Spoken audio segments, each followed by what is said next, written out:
तो आज का टॉपिक है संगम अदब। मौर्य सल्तनत के बाद हमने ये देखा कि मौर्य सल्तनत के इख्तिताम पर चंद्रगुप्त मौर्य खानदान का आखिरी हुक्मरान जो बड़ी हजरत था उसको बेदखल करके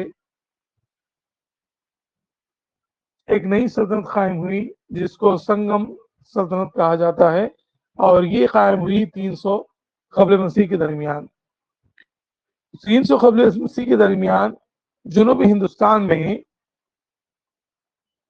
चीरा, चौला, पांड्या ये 3 हुकूमतें थी जिनको हम तमलागम कहेंगे। इन 3 हुकूमतों को मिलाकर तमलागम कहा जाता है। ये जुनूबी हिंदुस्तान की हुकूमतें थी और ये जो है 3 हुकूमतों को मिलाकर तमलागम कहा जाएगा। तो मौर्य सल्तनत के बाद संगम अहद शुरू हुआ। अब इसमें जो पांड्या हुक्मरान हैं उनकी जो राजधानी थी वो मदुराई थी और मदुराई में एक आलिमों और शायरों की कॉन्फ्रेंस हुई जिसे संगम कहा गया। इन आलिमों ने सारा काम जो किया तमिल अदब में किया। तो संगम अदब या संगम अहद तमिल जबान के बारे में ज्यादा अहम है। चीरा जो दूसरी सल्तनत है उसके बादशाहों में सेंगटाउन काफी मशहूर है। इसे एरा चीरा का लक़ब दिया गया था। तो 3 सल्तनतें थी, चीरा, चौला, पांड्या। पांड्या की राजधानी मदुराई थी और दूसरा जो सल्तनत है चीरा सल्तनत, उसका जो सबसे मशहूर बादशाह था उसका नाम था सेंगटाउन और इसका लक़ब था एरा चीरा। इसका सदर मुकाम वांची या कारूर, ये चीरा सल्तनत का सदर मुकाम है, वांची या कारूर। और पांड्या का सदर मुकाम मदुराई है। तमिल अदब की कदीम किताब शिल्पादि विक्रम, ये शिल्पादि विक्रम जो है तमिल अदब की सबसे पुरानी किताब है। शिल्पा विक्रम या विक्रम। तो शिल्पा विक्रम जो है किताब, इसमें सेंगटाउन जो चीरा सल्तनत का सबसे मशहूर बादशाह है उसके बारे में लिखा गया है। ये किताब पूरी तमिल की है क्योंकि ये तीनों सल्तनतें जो थी तमिलनाडु के आसपास कायम थी और सारा का सारा काम ये लोग तमिल अदब में ही किए हैं। तो 3 सल्तनतें चीरा, चौला, पांड्या, इन तीनों को मिलाकर तमलगम कहेंगे। पांड्या की राजधानी मदुराई थी और चीरा की राजधानी जो थी वांची या कारूर थी और ये लोग तमिल अदब के लिए सारा काम करे। एक तमिल अदब की सबसे करीब किताब जिसका नाम है शिल्पा विक्रम, ये सेंगटाउन की फतवाहत का इसमें जिक्र किया गया है। तो चलिए इसी टॉपिक को हम और कंटिन्यू करते हुए आगे बढ़ते हैं। ये सवाल बहुत अहम है, आप लोग याद से पढ़िएगा और याद भी रखिएगा।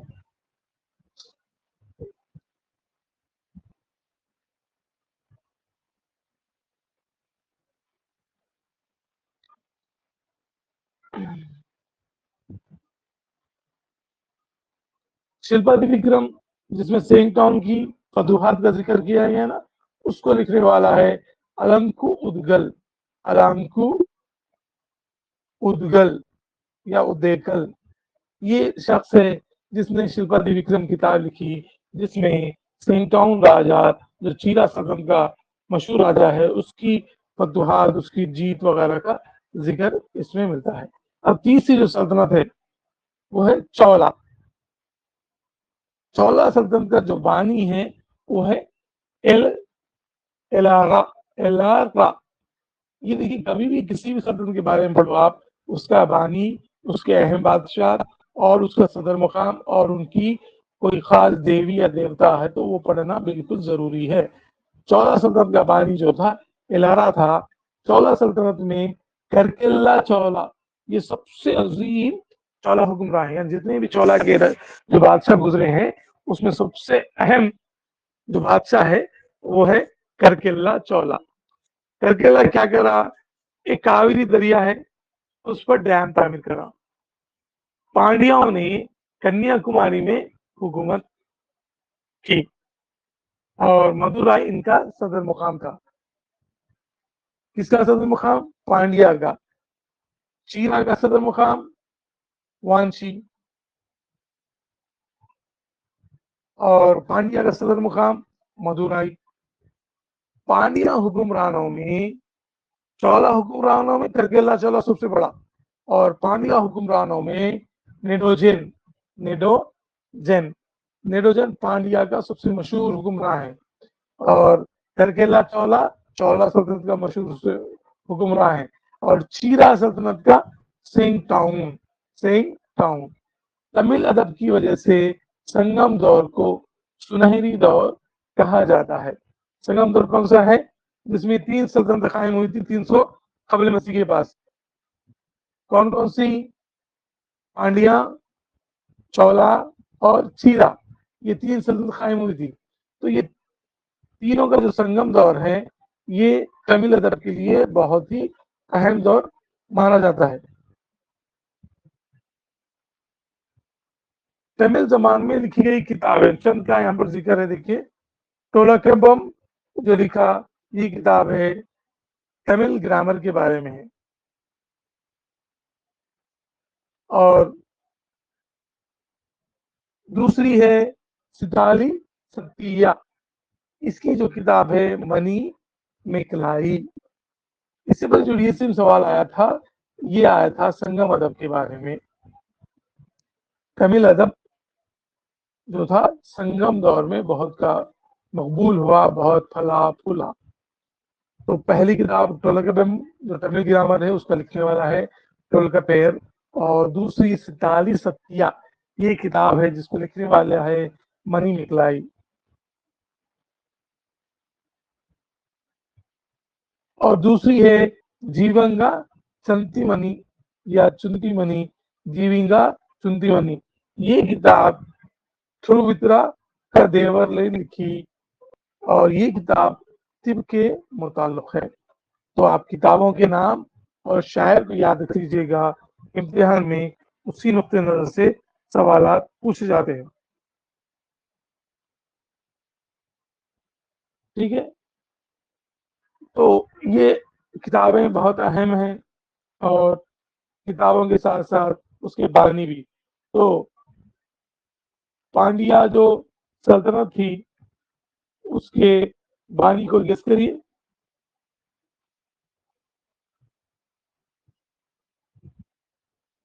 खासकर ये जो पांड्या सल्तनत थी ये तिजारत और आर्किटेक्चर के लिए बहुत ज्यादा मशहूर थी।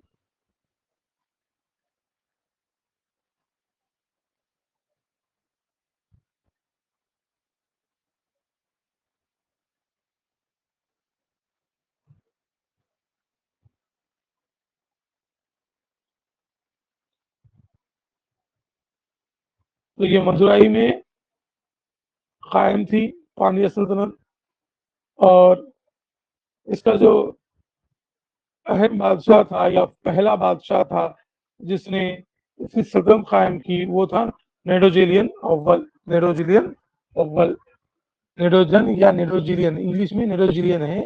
नेडोजिलियन अव्वल ने मौर्य सल्तनत कायम की।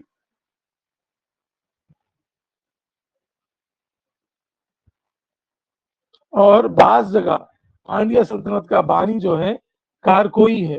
कार कोई नामी शख्स है और नेडोजन जो है बहुत अहम है। तो यहाँ पर कार को ही को हम इसका बानी मानेंगे। पांड्या सल्तनत का बानी जो है कार कोई। ठीक है, clear? Shiva Sultana doubt clear हो गया? पांड्या सल्तनत का बानी कार कोई है।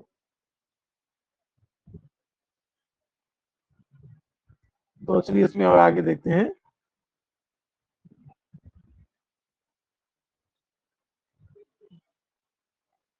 ज्यादा लोग इसकी जो लोग थे ना, लॉर्ड शिवा और लॉर्ड मुरुगन की प्रस्तिश करते थे। अभी भी तमिलनाडु में लॉर्ड मुरुगन, उसकी बहुत ज्यादा प्रस्तिश की जाती थी।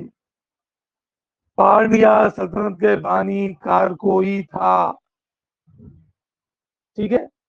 हाँ, अवाम का अहम पेशा ज़राअत और मवेशियों की अफजाइश था। ये था 3 सल्तनतों के बारे में, पांड्या, चीरा और चौला। अब आपका सिलेबस में जो दूसरा टॉपिक है वो है कुषाण सल्तनत। मौर्य सल्तनत जब जवाल हुआ, उसके बाद हिंदुस्तान पर हमला करने वाले कुषाण का ताल्लुक वस्त एशिया के अयूजी नस्ल से था। ये सवाल भी आया है से, अयूजी नस्ल से था। किस नस्ल का ताल्लुक था? कुषाण खानदान का अयूजी नस्ल से था। मौर्य सल्तनत खत्म हो गई, जुनूब में 3 नई सल्तनतें आई और शुमाल में कुषाण खानदान के लोगों ने हमला किया। कनिष्क जो था 78 ईस्वी में हमलावर हुआ और कनिष्क के दौर को साका दौर कहते हैं। 78 ईस्वी में। तो ये जो लोग गैर मुस्लिम कैलेंडर भी फॉलो करते, वो साका दौर का फॉलो करते, जो नॉर्मल कैलेंडर से 78 साल डिले है, लेट है। कनिष्क 78 ईस्वी से 120 ईस्वी तक काम करा हिंदुस्तान में, मतलब उसका जिंदा था और वो हिंदुस्तान पर हमलावर हुआ। इसने कश्मीर में एक नया शहर कनिष्कपुरम बसाया। कनिष्क क्या करा? हिंदुस्तान पर हमला करा और कश्मीर में एक नया शहर बनाया जिसका नाम था कनिष्कपुरम। कुषाण सल्तनत का बानी कनिष्क। कुम्हार और कहसार और चीन को फतह करने के बाद इसको देवपुत्रा का लक़ब दिया गया। ये कसार और चीन, ये 2 मुकामात को फतह करने के बाद कनिष्क को देवपुत्रा यानी भगवान का बेटा का लक़ब दिया गया। कनिष्क का सदर मुकाम परशुपुरम परशुपुरम था। परशुपुरम का नया नाम क्या है? पेशावर है, जो पाकिस्तान में मौजूद है। तो कनिष्क सल्तनत का मुकाम, सदर मुकाम परशुपुरम, पेशावर है। अब ये बादशाह जो कनिष्क था, इसको सलाह मशवरा देने वाली कौन थी? उसकी एक खातून थी जिसका नाम था राजमाता। कौन देती थी मशवरा? राजमाता, इसकी वालदा है। देहात या गांव पर गिरामिका और भद्रपत की हुक्मरानी थी, यानी गांव और देहातों पर इंतजाम देखने के लिए, कंट्रोल करने के लिए 2 ऑफिसर मुनक्किद थे जिन मुकर्रर किया गया था। एक गिरामिका कहलाता और उसका और एक दूसरा नाम है भद्रपत। यानी भद्रा का मतलब है हिफाजत, हिफाजत करने वाला, कलेक्टर समझिए, मुहाफिज समझिए, आप कुछ भी समझिए। तो गांव और देहातों में कनिष्क ने 2 किस्म के अहदेदारों का तखर्रुज किया, ग्रामिका और भद्रापत। कनिष्क ने हिंदू धर्म की तायद की और लॉर्ड शिवा और सूरज आग की परस्तिश करते थे ये लोग। हमने देखा तमिल लोगों का खास जो खुदा था वो शिवा और मुरुगन था। कनिष्क सल्तनत, कनिष्क खानदान, कुषाण खानदान के बादशाहों का या कुषाण खानदान का जो खुदा था, देवी खानदानी जो खुदा था, देवता था, वो लॉर्ड शिवा था। अश्वघोष जो बुद्ध का मशहूर गुरु था, इसके जेर असर कनिष्क ने बुद्ध मजहब इख्तियार कर लिया। बाद में क्या हुआ? कनिष्क एक माहिर बुद्ध मत का जो गुरु था अश्वघोष, उसकी बातों से मुतासिर होकर, उसकी निगरानी में, उसके जेर असर आकर इसने बुद्ध मत पर इख्तियार कर लिया। इसने मजहबी सफीरों को महायाना बौद्ध धर्म की इशाअत के लिए चीन और जापान भेजा। हमने इससे पहले भी पढ़ा कि अशोक ने श्रीलंका को बौद्ध मत की इशाअत के लिए लोगों को भेजा।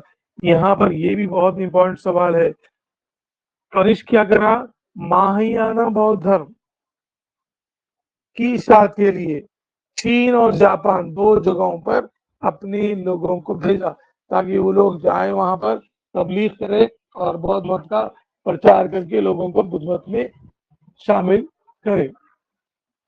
चीन और जापान को। इसकी बुद्ध मत में शामिल होने के लिए या बुद्ध मत इख्तियार करने के लिए इसकी जो मदद करा वो उसका गुरु था अश्वघोष। अश्वघोष की बदौलत ही कनिष्क बुद्ध मत इख्तियार कर लिया।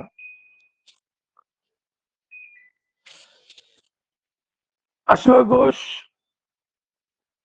आचार्य नागार्जुना, वासुमित्रा और परशुआ जैसे अजीम उलमा कनिष्क के दरबारी थे। तो ये सारे मशहूर लोग कनिष्क के दरबार में ही शामिल थे।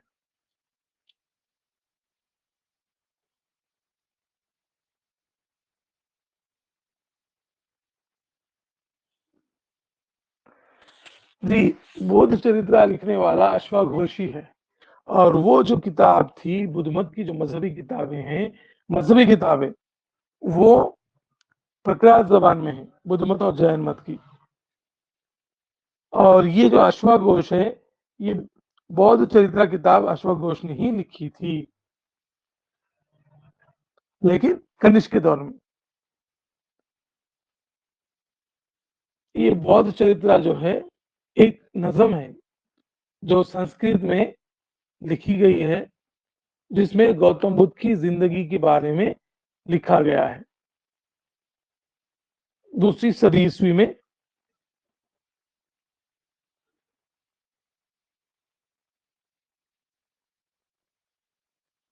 दूसरी सदी ईस्वी में ये किताब लिखी गई थी बौद्ध चरित्र अश्वघोष के जरिए। ठीक है, क्लियर? डाउट? अनम फातिमा।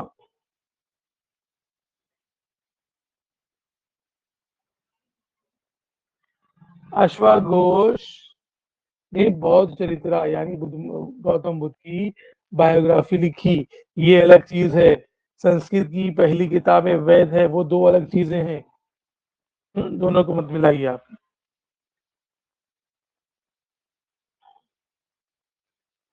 अश्वघोष ने बौद्ध चरित्र और सुंदरिया नंदा नामी किताब लिखी। देखिए, इसकी दो किताबें हैं। कौन कौन सी हैं?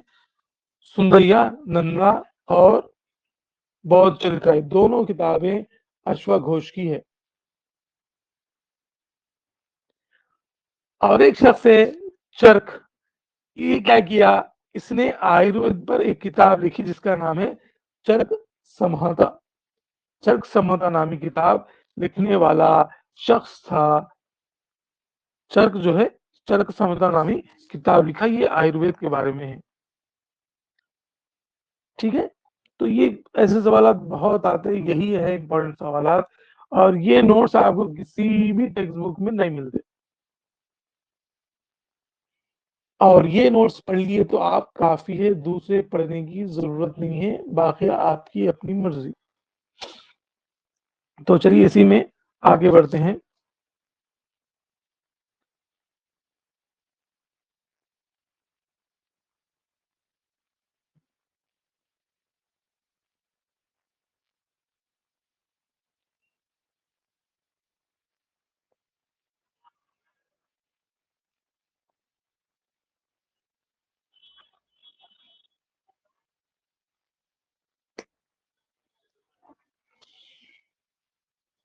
कुषाण जो दौर था, कुषाण दौर में कौन सा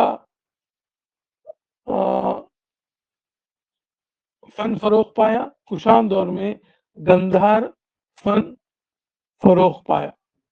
कौन सा? गंधार आर्ट। ये सवाल भी डीएससी में आया था। देखिए, इस किस्म के सवाल पूछे जाते उस दौर में। किस किस्म का फन? उस फन का नाम क्या था? गंधार आर्ट। ये गंधर फन जो था वो ज्यादा तरक्की पाया कुषाण दौर में।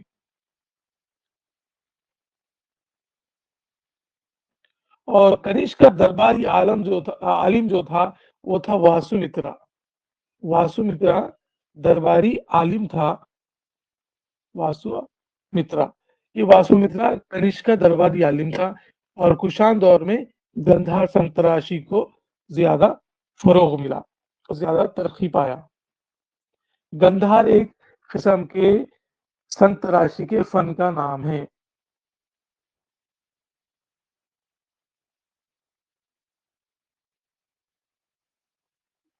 जो 7वीं ईस्वी में 7वीं कबल मसीह यानी ईसा इस्लाम से आने से 700 साल पहले ये बुद्धिस्ट जो बौद्ध मत के मानने वाले थे वो गांधार आर्ट के जरिए बुद्ध के मुजस्सिमे को पत्थरों से तराशते थे, तो उसी को हम कहेंगे गांधार आर्ट। ठीक है, चलिए अब उसके बाद दूसरा जो टॉपिक है वो है गुप्त सल्तनत। गुप्त सल्तनत श्री गुप्त जो है गुप्त सल्तनत का बानी है। इसने कुमार देवी वैशाली की मशहूर लक्ष्मी सल्तनत की शहजादी से शादी की थी। किसने? श्रीगुप्त ने। पाटलिपुत्र गुप्त सल्तनत का सदर मुकाम। बानी श्रीगुप्त। चंद्रगुप्त अव्वल ने बिहार और इलाहाबाद के दरमियानी इलाकों पर हुकूमत करते हुए महाराजा अधिराजा का लक़ब इख्तियार किया। इम्तिहान में ये राजाओं के अलकाबात के बारे में भी सवाल आता, तो महाराजा अधिराजा किसका लक़ब है? चंद्रगुप्त अव्वल का है। तो नोट्स बनाते वक्त आप एक सफ़े पर अलकाबात हेडिंग बना लीजिए, यहाँ पर राजा का नाम लिखिए, यहाँ पर उसका लक़ब लिखिए और इत्मीनान से उसको पढ़िएगा। जब जब एक नोटबुक पे लास्ट पेज पे अलकाबाद हेडिंग बना दीजिए, जब भी लक़ब आ जाए किसी बादशाह का तो वहां पर लिख लीजिएगा, तो पूरे एक जगह हो जाते, पढ़ने में समझने में आपको आसानी होती। तो चंद्रगुप्त अव्वल का नाम लक़ब जो था महाराजा अधिराज लक़ब था। चंद्रगुप्त ने गुप्त दौर का आगाज किया। उससे पहले क्या है, साका दौर चल रहा था कनिष्क के दौर में। अब गुप्त सल्तनत में कौन सा दौर शुरू हुआ? कहाँ से लिखना? आप नोट्स पढ़ रहे ना, इसमें से लिखना नहीं। देखिए अब महाराजा अधिराजा लक़ब था, उससे पहले भी एक बादशाह का लक़ब नहीं देखे, वो लिखना। आप लोग बिल्कुल मासूम हैं, पता नहीं, या नजरअंदाज कर दे रहे हैं अहम चीजों को, लेकिन आपके सामने नोट्स है ना, उसी में से आप अहम चीजों को लिख लेना। ठीक है। चंद्रगुप्त अव्वल ने बिहार और इलाहाबाद यानी अब जो बिहार रियासत है, इलाहाबाद प्रयागराज जो है ना, इसके इलाकों पर कब्जा करके हुकूमत बनाने के बाद महाराजा अधिराजा का लक़ब हासिल किया। और चंद्रगुप्त ने गुप्त दौर का आगाज किया। तो अब यहाँ से शुरू जो हुआ हिंदुस्तान में, जैसे मुगलिया दौर था, तो वैसे ही गुप्त दौर का आगाज हुआ। समुद्रगुप्त हिंदुस्तानी नेपोलियन, समुद्रगुप्त को हिंदुस्तानी नेपोलियन कहा जाता है। समुद्रगुप्त कौन है? चंद्रगुप्त अव्वल का बेटा है। चंद्रगुप्त अव्वल का बेटा है समुद्रगुप्त। यहाँ पर आपको एक ये टेबल में है, देखिएगा।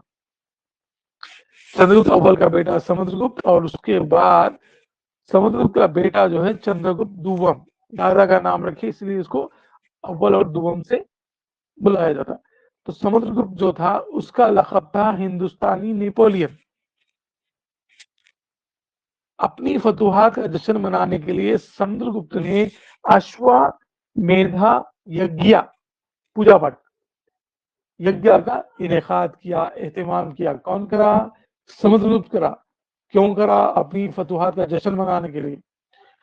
चंद्रगुप्त दुव्वम ने मालवा के उज्जैन को दूसरा सदर मुकाम बनाया। पहला सदर मुकाम पाटलिपुत्र है गुप्त सल्तनत का, दूसरा सदर मुकाम बनाया ये लोग उज्जैन, और ये चंद्रगुप्त दुव्वम बनाया। गुप्त सल्तनत की बुनियाद डालने वाला है श्रीगुप्त। उसके बाद चंद्रगुप्त अव्वल आया, उसका बेटा। उसके बाद चंद्रगुप्त अव्वल का बेटा फिर था समुद्रगुप्त, और समुद्रगुप्त के बाद आया चंद्रगुप्त दुव्वम। तो ये जो चंद्रगुप्त दुव्वम है, उन्हें क्या करा, और एक सदर मुकाम बनाया उज्जैन। चंद्रगुप्त दुव्वम ने शाखाओं को शिकस्त देकर शाकाहारी और अपनी ताकत के बलबूते पर विक्रमादित्य का लक़ब इख्तियार किया। तो विक्रमादित्य किसका लक़ब है? चंद्रगुप्त दुव्वम का लक़ब है। और एक राजा है राजेंद्र, उसका ना गंगाई कोंडा उसका नाम था राजेंद्र का। तो बहरहाल जब टॉपिक आएगा तो वो आ जाएगा चंद्रगुप्त अव्वल का लक़ब था महाराजाधिराज और समुद्रगुप्त का जो लक़ब था वो था हिंदुस्तानी नेपोलियन और चंद्रगुप्त दोम का लक़ब है विक्रमादित्य। दिल्ली के कुतुब मीनार के करीब इसने एक लोहे का फातेह मीनार नस्ब करवाया। गुप्त दौर में हिंदू धर्म की इशात हुई। अब तक जो कनिष्क का दौर था कुषाण का, उसमें बौद्ध धर्म की इशात हुई। बौद्ध धर्म जो था वो तरक्की करा, लेकिन यहाँ पर गुप्त दौर में हिंदू धर्म की इशात हुई और हिंदू धर्म फला फूला।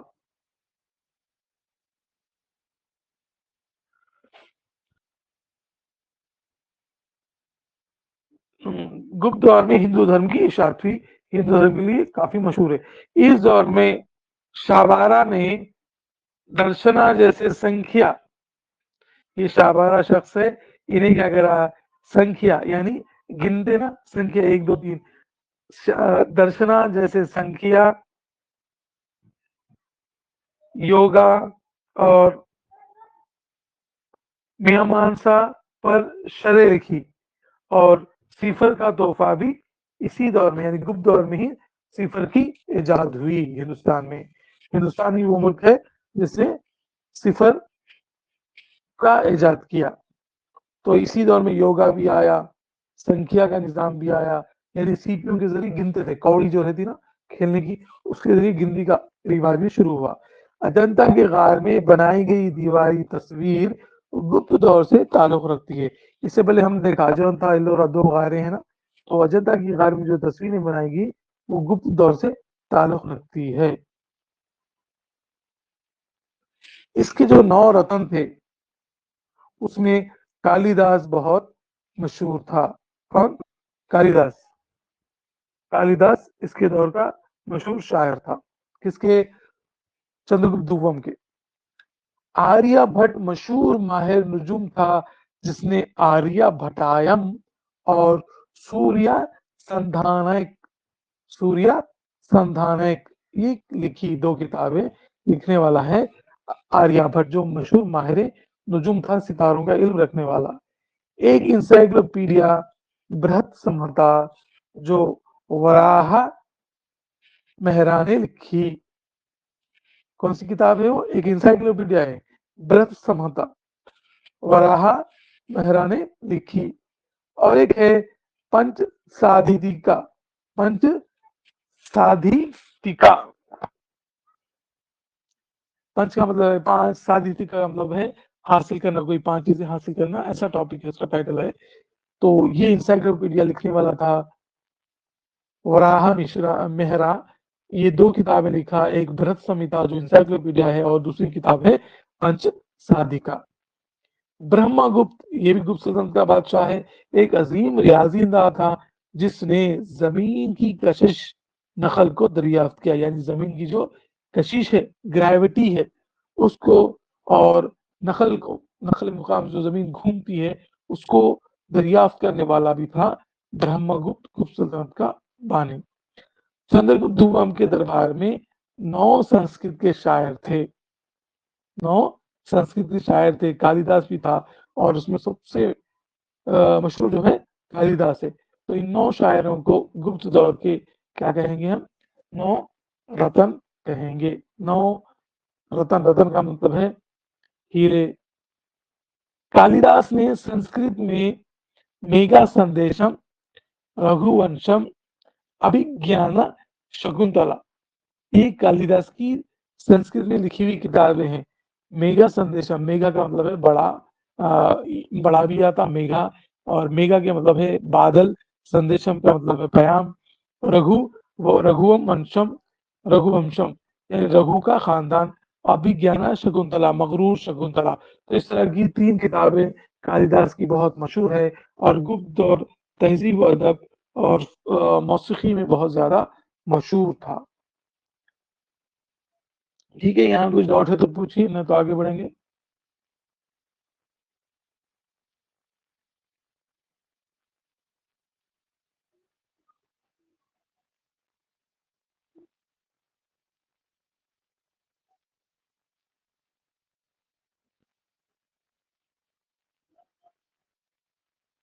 किसी डाउट है क्या?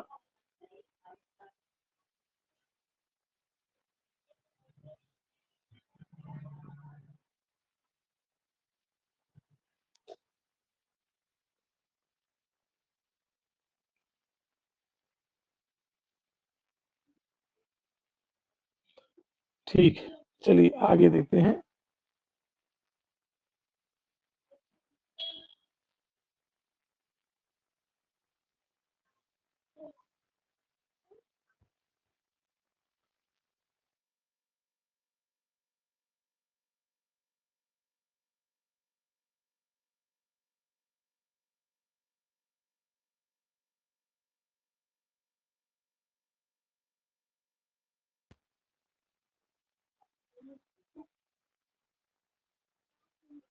एक सेकेंड, अभी पिक्चर अपलोड होगी।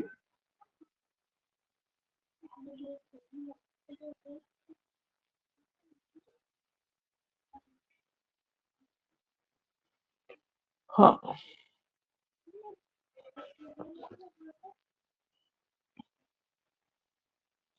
अब उसके बाद देखिएगा आप, मालावा गांगनी मंत्र, ये भी किताब का नाम है।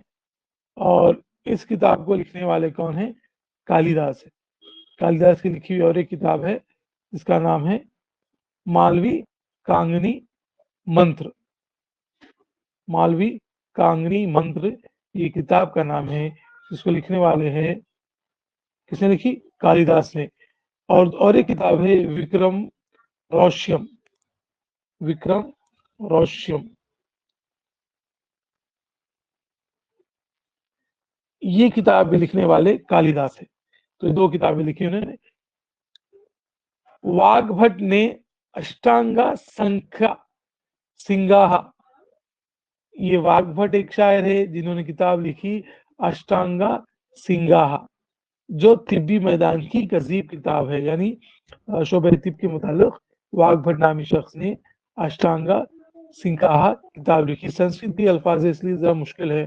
मशहूर सर्जन था श्रोता, उसका ताल्लुक भी गुप्त दौर से था। उसका ताल्लुक भी गुप्त दौर से था।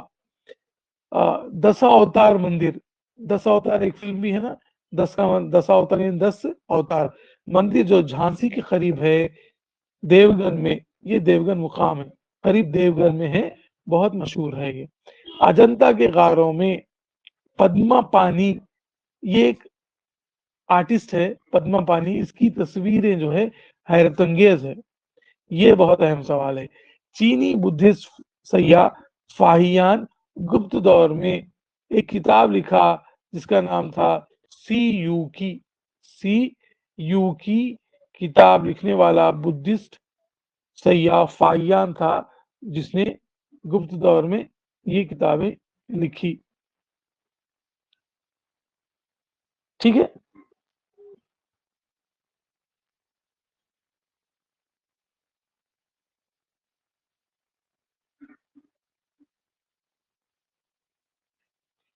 अब उसके बाद गुप्त दौर के बाद और एक टॉपिक जो आपके सिलेबस में है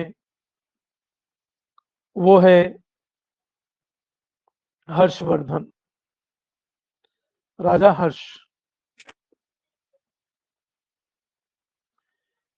राजा हर्ष भूनी खानदान से ताल्लुक रखता था, और हर्ष की जो सवान हयात है वो है हर्ष चरित्र। इसका लिखने वाला है बाणा। हर्ष चरित्र नामी किताब का लिखने वाला कौन है शख्स? बाणा। हर्ष की जो राजधानी थी वो है अस्थनेश्वरम। अस्थनेश्वरम, हरियाणा जो फिलवक्त रियासत है वहां का मुकाम है ये अस्थनेश्वरम। इसका लखब शीला दत्तिया, मैं बोला ना आपको अलखाबाद लिख लीजिएगा इस जगह। तो हरीश का जो लखब था वो था शीला दत्तिया। शीला दत्तिया था इसका लखब है वो। ब्लैकेशन दुवम का आयहोल का खुतबा हर्ष के दौर का है, ये भी सवाल इंपॉर्टेंट है। ब्लैकेशन दुवम का आयहोल का खुतबा हर्ष के जमाने का है। इन लोगों की जो सल्तनत जो चलती थी, उन लोगों का आमदनी का एक ही जरिया रहता था, वो था टैक्स या महसूल। ये लोग क्या करते थे? फसल पे 1/6 हिस्सा महसूल वसूल करते थे। 1/6। और ये लोग लॉर्ड शिवा की पूजा करते थे, लॉर्ड शिवा। फिर बाद में क्या हुआ, ये बादशाह भी हर्ष बुद्ध मत की तरफ रागिब हुआ और 5 साल में एक बार प्रयाग, जो अब नाम है इलाहाबाद में, महामोक्ष यानी नजात आलम के नाम से एक जलसा मुनक्किद करता था। कौन? हर्ष। कहां पर? प्रयाग, जो इलाहाबाद है, इसका नाम, नया नाम प्रयाग है, पुराना नाम है लेकिन फिर से उसका नाम प्रयाग रख दिया गया। तो वहां पर एक रस्म अदा करता था, महामोक्ष यानी उर्दू में नजात आलम के नाम से एक जलसा मुनक्किद करता था। बाद में वो भी बौद्ध धर्म में दाखिल हो गया। हरीश ने संस्कृत में रत्नावली, नागानंदम और परदेशिका परदेशिका ये ड्रामे लिखे। रत्नावली, नागानंदम और परदेशिका ये ड्रामे लिखे हुए हैं, हर्ष के जमाने के हैं। इसको हर्ष ने लिखे थे। 3 ड्रामे है ना।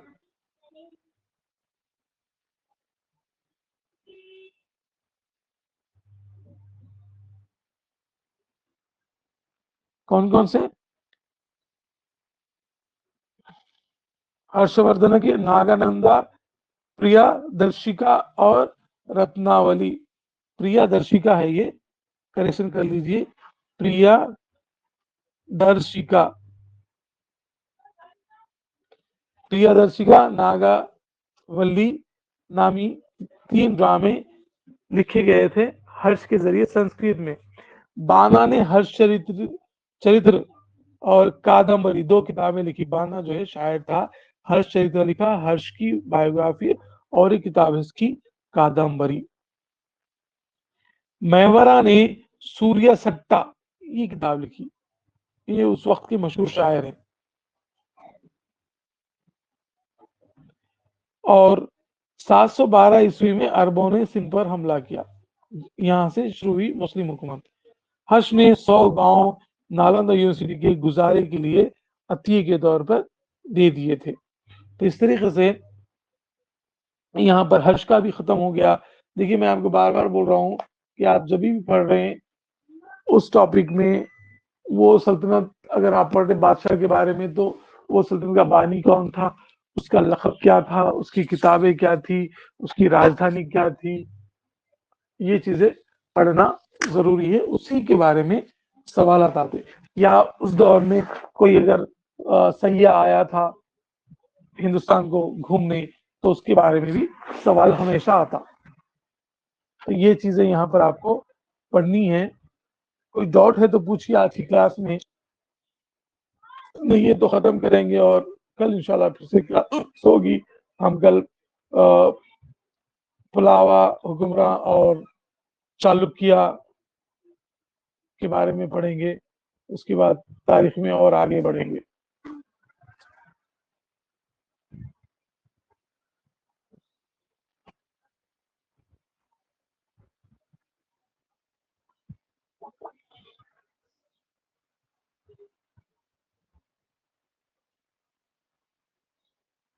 ठीक है, ये अनम फातिमा, इंशाल्लाह इमरान साहब जो है आप लोगों को नोट्स वक्तन फवक्तन फॉरवर्ड करेंगे। ठीक है। ब्रह्मगुप्त कौन है? देखिए आप, कौन है ब्रह्मगुप्त? गुप्त सल्तनत का एक बादशाह है, गुप्त सल्तनत का एक बादशाह है। चंद्रगुप्त दुवम के बारे में ब्रह्मगुप्त आया था। और ब्रह्मगुप्त एक बहुत बड़ा मैथमेटिशियन था और माहिर नजूम भी था। उसने किताबें भी लिखी। ठीक है।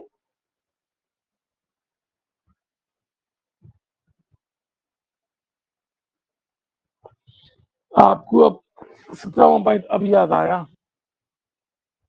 ठीक है, एक सेकेंड। गुप्त सल्तनत का 17वां पॉइंट होना आपको।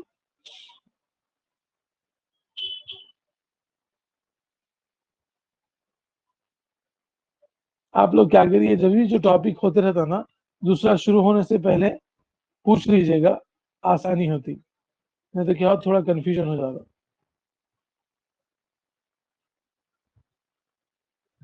कालिदास ने संस्कृत में मेघा संदेशम, रघुवंशम, अभिज्ञान शकुंतला, ये 3 जो है ड्रामे लिखे थे। किसने? कालिदास ने। 17वां पॉइंट वही है।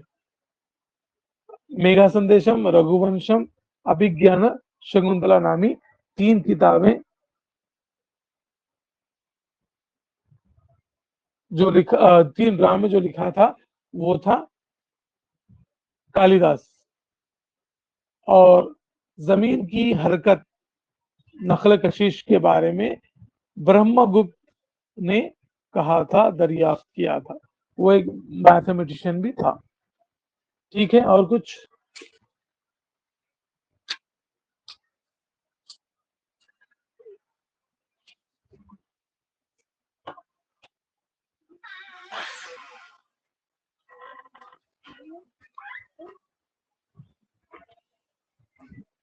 पूछिए और कुछ। ठीक है, चलिए, पढ़िएगा अच्छे से।